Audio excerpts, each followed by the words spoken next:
ओम श्री गणेशाय नमः। जय श्री राधे कृष्ण मित्रों आषाढ़ मास महात्म्य में आज आप श्री शिव महापुराण की पावन कथा को सुनेंगे। आज का ये भाग बड़ा ही सुंदर है। इस भाग में आप सुनेंगे कि जब रामायण काल में प्रभु श्री राम और भगवान लक्ष्मण सीता माता की वन में खोज कर रहे थे, तो उसी समय भगवान शिव और माता सती भी भ्रमण करते हुए उधर से गुजरे और भगवान शिव ने मनी मन प्रभु श्री राम को प्रणाम किया। ये देखकर माता सती अचंभित हो गईं कि एक वनवासी को भगवान शिव क्यों प्रणाम कर रहे हैं। तब भगवान शिव जी ने माता सती से कहा कि ये कोई साधारण मनुष्य नहीं, स्वयं भगवान श्री हरि विष्णु का अवतार हैं। तब माता सती को इस पर विश्वास नहीं हुआ और उन्होंने भगवान शिव की आज्ञा लेकर प्रभु श्री राम की परीक्षा ली। तो हमारा आपसे विनम्र निवेदन है कि इस सुंदर कथा को अवश्य सुने और कथा को पूरा सुनिएगा, तभी आपको ये सुंदर प्रसंग समझ में आएगा। नारद जी बोले, ब्रह्मन विधे प्रजानाथ महाप्रयाग दया निधे। आपने भगवान शंकर तथा देवी सती के मंगलकारी सुयश का श्रवण कराया है। अब इस समय पुनः प्रेम पूर्वक उनके उत्तम यश का वर्णन कीजिए। उन शिव दंपत्ति ने वहां रहकर कौन सा चरित्र किया था। ब्रह्मा जी ने कहा, मुने तुम मुझसे सती और शिव के चरित्र का प्रेम से श्रवण करो। मुने तुम मुझसे सती और शिव के चरित्र का प्रेम से श्रवण करो। वे दोनों दंपत्ति वहां लौकिकी गति का आश्रय ले नित्य निरंतर क्रीड़ा किया करते थे। तदनंतर महादेवी सती को अपने पति शंकर का वियोग प्राप्त हुआ, ऐसा कुछ श्रेष्ठ बुद्धि वाले विद्वानों का कथन है। परंतु मुने वास्तव में उन दोनों का परस्पर वियोग कैसे हो सकता है, क्योंकि वे दोनों वाणी और अर्थ के समान एक दूसरे से सदा मिले जुले हैं, शक्ति और शक्तिमान हैं तथा चित स्वरूप हैं। फिर भी उनमें लीला विषयक रुचि होने के कारण वह सब कुछ संगठित हो सकता है। सती और शिव यद्यपि ईश्वर हैं, तो भी लौकिक रीति का अनुसरण करके वे जो लीलाएं करते हैं वे सब संभव हैं। दक्ष कन्या सती ने जब देखा कि मेरे पति ने मुझे त्याग दिया है, तब वे अपने पिता दक्ष के यज्ञ में गईं और वहाँ भगवान शंकर का अनादर देख उन्होंने अपने शरीर को त्याग दिया। वे ही सती पुनः हिमालय के घर पार्वती के नाम से प्रकट हुईं और बड़ी भारी तपस्या करके उन्होंने विवाह के द्वारा पुनः भगवान शिव को प्राप्त कर लिया। सूत जी कहते हैं, महर्षियों, ब्रह्मा जी की ये बात सुनकर नारद जी ने विधाता से शिवा और शिव के महान यश के विषय में इस प्रकार पूछा। नारद जी बोले, महाभाग विष्णु शिष्य विधाता, आप मुझे शिवा और शिव के भाव तथा आचार से संबंध रखने वाले उनके चरित्र को विस्तार पूर्वक सुनाइए। तात, भगवान शंकर ने अपने प्राणों से भी प्यारी धर्मपत्नी सती का किस लिए त्याग किया, ये घटना तो मुझे बड़ी विचित्र जान पड़ती है, अतः इसे आप अवश्य कहें। आज आपके पुत्र दक्ष के यज्ञ में भगवान शिव का अनादर कैसे हुआ और वहाँ पिता के यज्ञ में जाकर सती ने अपने शरीर का त्याग किस प्रकार किया, उसके बाद वहाँ क्या हुआ, भगवान महेश्वर ने क्या किया, ये सब बातें मुझसे कहिए। इन्हें सुनने के लिए मेरे मन में बड़ी श्रद्धा है। ब्रह्मा जी ने कहा, मेरे पुत्रों में श्रेष्ठ महाप्राग तात नारद, तुम महर्षियों के साथ बड़े प्रेम से भगवान चंद्रमौली का ये चरित्र सुनो।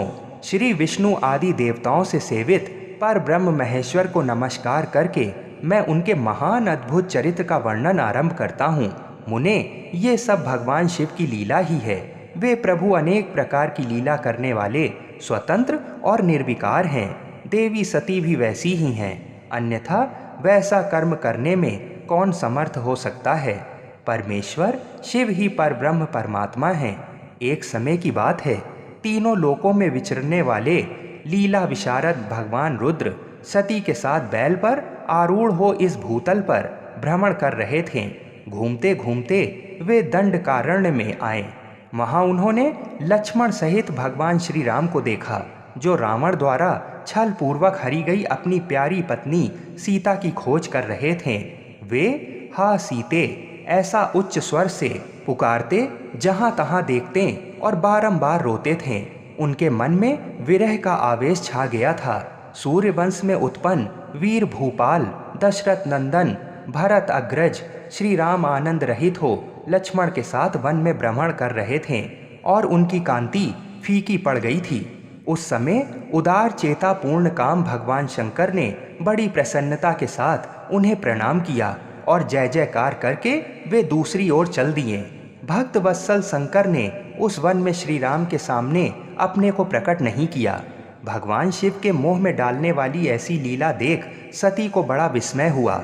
वे उनकी माया से मोहित हो उनसे इस प्रकार बोलीं, देव देव सर्वेश पर ब्रह्म परमेश्वर ब्रह्मा विष्णु आदि सब देवता आपकी ही सदा सेवा करते हैं। आप ही सबके द्वारा प्रणाम करने योग्य हैं। सबको आपका ही सर्वदा सेवन और ध्यान करना चाहिए। वेदांत शास्त्र के द्वारा यत्न पूर्वक जानने योग्य निर्विकार परम प्रभु आप ही हैं। नाथ, ये दोनों पुरुष कौन हैं? इनकी आकृति विरह व्यथा से व्याकुल दिखाई देती है। ये दोनों धनुर्धर वीर वन में विचरते हुए कलेश के भागी और दीन हो रहे हैं। इनमें जो ज्येष्ठ है उसकी अंग कांति नील कमल के समान श्याम है। उसे देखकर किस कारण से आप आनंद विभोर हो उठे थे? आपका चित्त क्यों अत्यंत प्रसन्न हो गया था?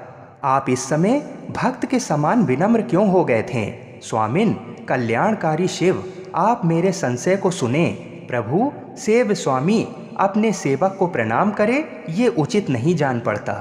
ब्रह्मा जी कहते हैं, नारद, कल्याणमयी परमेश्वरी आदि शक्ति सती देवी ने शिव की माया के वशीभूत होकर जब भगवान शिव से इस प्रकार प्रश्न किया, तब सती की वह बात सुनकर लीला विशारद परमेश्वर शंकर हंसकर उनसे इस प्रकार बोले, देवी सुनो, मैं प्रसन्नता पूर्वक यथार्थ बात कहता हूँ, इसमें छल नहीं है। वरदान के प्रभाव से ही मैंने इन्हें आदर पूर्वक प्रणाम किया है। प्रिय, ये दोनों भाई वीरों द्वारा सम्मानित हैं। इनके नाम हैं श्री राम और लक्ष्मण। इनका प्राकट्य सूर्यवंश में हुआ है। ये दोनों राजा दशरथ के विद्वान पुत्र हैं। इनमें से जो गोरे रंग के छोटे बंधु हैं वे साक्षात शेष के अंश हैं। उनका नाम लक्ष्मण है। इनके बड़े भैया का नाम श्री राम है। इनके रूप में भगवान विष्णु ही अपने संपूर्ण अंश से प्रकट हुए हैं। उपद्रव इनसे दूर ही रहते हैं। ये साधु पुरुषों की रक्षा और हम लोगों के कल्याण के लिए इस पृथ्वी पर अवतीर्ण हुए हैं। ऐसा कहकर सृष्टिकर्ता भगवान शंभु चुप हो गए। भगवान शिव की ऐसी बात सुनकर भी सती के मन को इस पर विश्वास नहीं हुआ। क्यों ना हो, भगवान शिव की माया बड़ी प्रबल है। वह संपूर्ण त्रिलोकी को मोह में डाल देने वाली है। सती के मन में मेरी बात पर विश्वास नहीं है। ये जानकर लीला विशारद प्रभु सनातन शंभु यूं बोले, देवी मेरी बात सुनो। यदि तुम्हारे मन में मेरे कथन पर विश्वास नहीं है तो तुम वहां जाकर अपनी ही बुद्धि से श्री राम की परीक्षा कर लो। प्यारी सती, जिस प्रकार तुम्हारा मोह या भ्रम नष्ट हो जाए वह करो। तुम वहां जाकर परीक्षा करो। तब तक मैं इस बरगद के नीचे खड़ा हूँ। ब्रह्मा जी कहते हैं, नारद, भगवान शिव की आज्ञा से ईश्वरी सती वहाँ गईं और मन ही मन ये सोचने लगीं कि मैं वनचारी राम की कैसे परीक्षा करूं। अच्छा, मैं सीता का रूप धारण करके राम के पास चलूं। यदि राम साक्षात विष्णु हैं तब तो सब कुछ जान लेंगे, अन्यथा वे मुझे नहीं पहचानेंगे। ऐसा विचार सती सीता बनकर श्री राम के समीप उनकी परीक्षा लेने के लिए गईं। वास्तव में वे मोह में पड़ गई थीं। सती को सीता के रूप में सामने आई देख शिव शिव का जाप करते हुए रघुकुल नंदन श्री राम सब कुछ जान गए और हंसते हुए उन्हें नमस्कार करके बोले, सती जी आपको नमस्कार है। आप प्रेम पूर्वक बताएं भगवान शंभु कहाँ गए हैं? आप पति के बिना अकेली ही इस वन में क्यों कर आईं? देवी, आपने अपना रूप त्याग कर किस लिए ये नूतन रूप धारण किया है? मुझ पर कृपा करके इसका कारण बताइए। श्री रामचंद्र जी की ये बात सुनकर सती उस समय आश्चर्यचकित हो गईं। वे शिव जी की कही हुई बात का स्मरण करके और उसे यथार्थ समझकर बहुत लज्जित हुईं। श्री राम को साक्षात विष्णु जान अपने रूप को प्रकट करके मन ही मन भगवान शिव के चरणार बिंदों का चिंतन कर प्रसन्नचित हुई सती उनसे इस तरह बोली, रघुनंदन स्वतंत्र परमेश्वर भगवान शिव मेरे तथा अपने पार्षदों के साथ पृथ्वी पर भ्रमण करते हुए इस वन में आ गए थे। यहाँ उन्होंने सीता की खोज में लगे हुए लक्ष्मण सहित तुमको देखा। उस समय सीता के लिए तुम्हारे मन में बड़ा क्लेश था और तुम विरह शोक से पीड़ित दिखाई देते थे।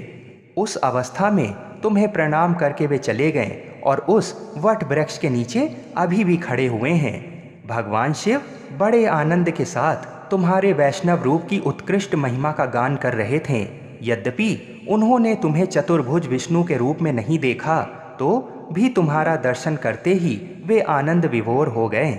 इस निर्मल रूप की ओर देखते हुए उन्हें बड़ा आनंद प्राप्त हुआ। इस विषय में मेरे पूछने पर भगवान शंभू ने जो बात कही, उसे सुनकर मेरे मन में भ्रम उत्पन्न हो गया। अतः राघवेंद्र, मैंने उनकी आज्ञा लेकर तुम्हारी परीक्षा की है। श्री राम, अब मुझे ज्ञात हो गया कि तुम साक्षात विष्णु हो। तुम्हारी सारी प्रभुता मैंने अपनी आँखों देख ली है। अब मेरा संशय दूर हो गया।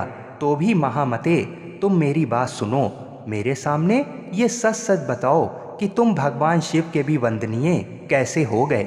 मेरे मन में यही एक संदेह है, इसे निकाल दो और शीघ्र ही मुझे पूर्ण शांति प्रदान करो। सती का ये वचन सुनकर श्री राम के नेत्र प्रफुल्ल कमल के समान खिल उठे। उन्होंने मन ही मन अपने प्रभु भगवान शिव का स्मरण किया। इससे उनके हृदय में प्रेम की बाढ़ आ गई। मुने, आज्ञा न होने के कारण वे सती के साथ भगवान शिव के निकट नहीं गए तथा मन ही मन उनकी महिमा का वर्णन करके श्री रघुनाथ जी ने सती से कहना प्रारंभ किया। मित्रों, ये सुंदर अध्याय यहीं पर समाप्त हुआ। आगे की कथा बड़ी ही रोचक है कि प्रभु श्री राम ने सती जी को क्या बताया। तो अगला अध्याय अवश्य ही सुनिएगा और हमारे चैनल को सब्सक्राइब भी अवश्य करें। जय श्री सीताराम जी, जय श्री राधे कृष्ण, हर हर महादेव।